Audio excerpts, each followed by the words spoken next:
I was born in 1921 in North Calcutta, in a place called Gorpar, on Gorpar Road, where my family business was. Actually, our house was 50% of it consisted of the printing press and the block making establishment, which was the front of the house. We lived in the back of the house. And no, I don't think I had a lonely childhood at all, because and it never struck me as being a lonely childhood, because not being able to compare with other children who had lots of friends and brothers and sisters, I was perfectly happy. I spent a lot of time in the printing press, and my afternoons were spent with the compositors, with the block makers and all that. I used to stroll around, and that was a fascinating experience. And I had, my friends were my maidservant's son, and a few cousins of mine who would drop in from time to time and spend a week or a month in our house. And my mother was there, my uncles were there. So it was not a lonely childhood at all, as far as I can remember. Later, of course, in my maternal uncle's house, again, I was the only one of my age. Until the age of 9, I didn't join school because my mother taught me at home everything that I had to learn. Then I joined school at the age of 10, which was the Balligans Government High School. And then I had lots of friends in school. But we moved. My uncle's first house was in Bhawanipur, Gokul Bagan Road, and then we moved from there we moved to Balligans and Beltala Road, and there I became a member of a club. I was something like 12 or 13 at that time. A club in the neighborhood. We played games. We played cricket and hockey and badminton. And I was also terribly fond of indoor games, even games which only one person could play. So I had plenty of opportunity to keep myself occupied. And I did a lot of sketching. I did a lot of reading. I was very fond of books. And so that's that. And from a very early age, of course, this love of what we used to call the bioscope then, which became cinema much later. That was there. Not that I was able to go to see too many films at that age, but as I grew up, that became a part of a normal weekly entertainment or monthly entertainment.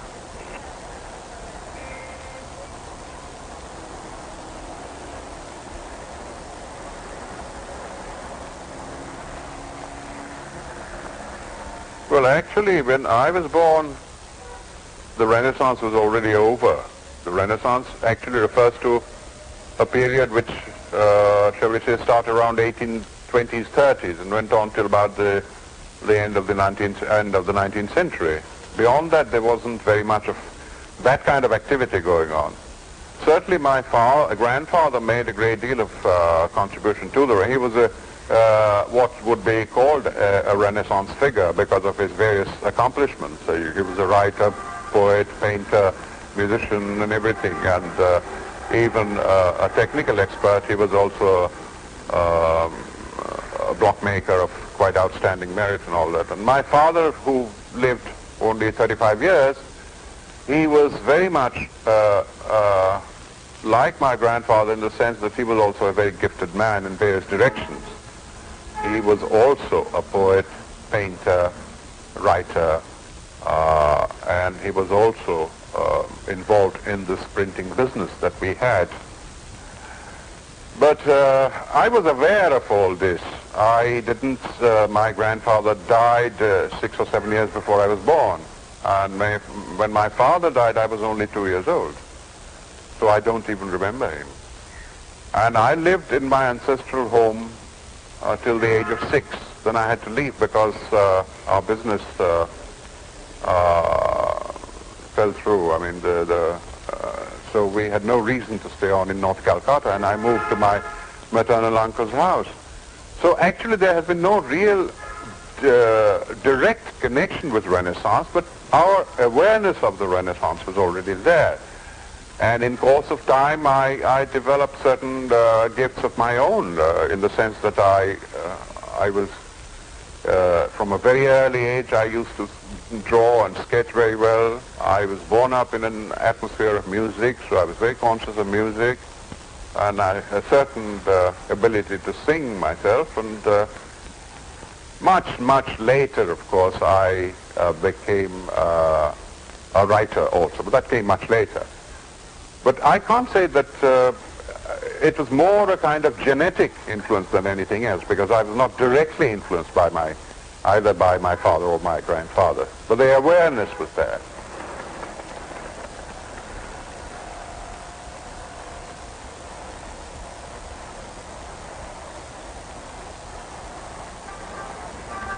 In Shantiniketan, two things happened. One, I came under the influence of Nandalal Bose, our teacher, who was the principal of Kalabhavan, and at a later stage, in the second year, I was taught also by a marvelous painter, Binod Bihari Mukherjee. And the second thing that happened was that there was a professor, Jewish-German professor, who was teaching in comparative literature in Shantiniketan. And even before I went to Shantiniketan, I learned that he was also a pianist, and he had a collection of Western classical music. By that time, I had built up my own small collection of Western classical music, and I took my records with me and a gramophone, and I struck up a friendship with Dr. Aronson, who was this Jewish-German professor. So my evenings were spent in listening either to gramophone records in his house, in his little room, or both of us would go to Uttarayan, which was the building where Tagore lived. Well, it was one of the 3 or 4 buildings where Tagore lived. I think he was living in Udichi, another small building at that time. And in Uttarayan, there was an old piano, which originally belonged to Tagore's niece, Indira Devi Choudhrani. And he would play the piano. He had the score. He had Beethoven pieces. And I would turn the pages for him. That is how I got to be familiar with Western notation at that time, which was a very, very useful lesson for me, because it came in very handy much later. And there was also another very fine painter, sculptor at that time, Ramkinkar Bej. So all 3 were instrumental in instilling in me a love of Indian classical art.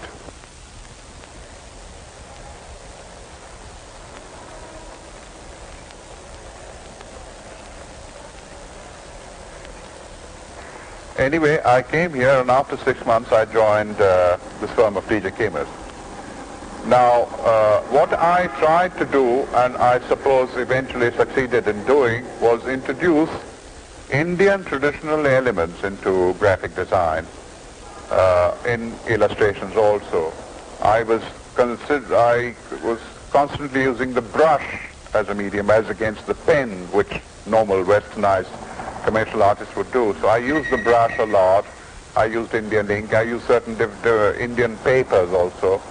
And I also introduced Indian calligraphy with brush. Calligraphic tradition, of course, we've had for a very long time, but that was never used in in advertising art at all.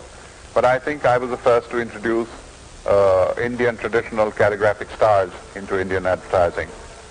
And then, of course, even while I was with Kemers, I started doing work for a new firm of publishers called Signet Press. Actually, the owner of the Signet Press was the assistant manager of DJ Kemers. So I could do my work for the publishers while sitting in my office itself. So that was a great help. And I think I was also able to introduce a lot of Indian elements, Indian color schemes, Indian composition, Indian motifs in my jacket design, book jacket design. And I personally feel that those are my contributions, and those are the contributions which gave them a certain distinction.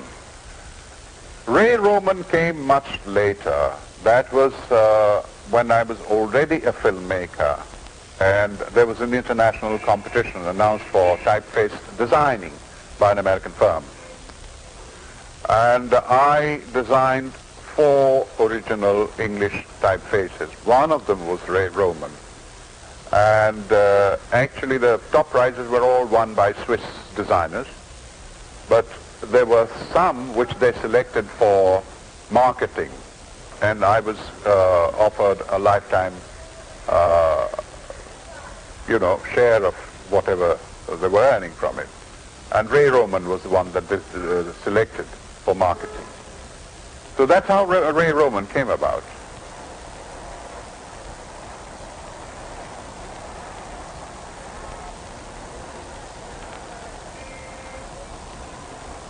The idea of making a film of Pathipachali first came to me when I was doing illustrations for an abridged edition of the book for Signet Press.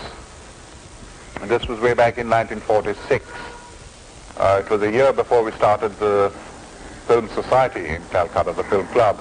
And naturally I was already getting very seriously interested in the cinema. But there was no question, it was still only an idea because I had this very safe job. I was the art director of this firm. There was no question of quitting the job at that stage.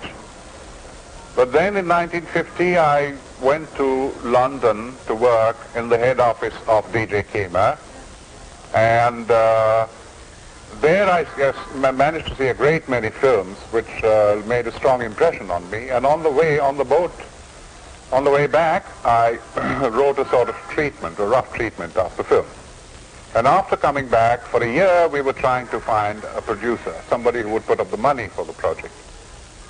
But that didn't happen because we were all new. I was new. I was hoping to use new technicians, possibly new actors, so nobody was really interested. None of the conventional producers were interested. And then we decided, when it became an obsession with me, and I had by that time lost interest in advertising, I was anxious to get back into filmmaking, go into filmmaking, and there I decided to take a loan against my insurance policies, which gave me something like 7,000 or 8,000 rupees, and we started with that small money.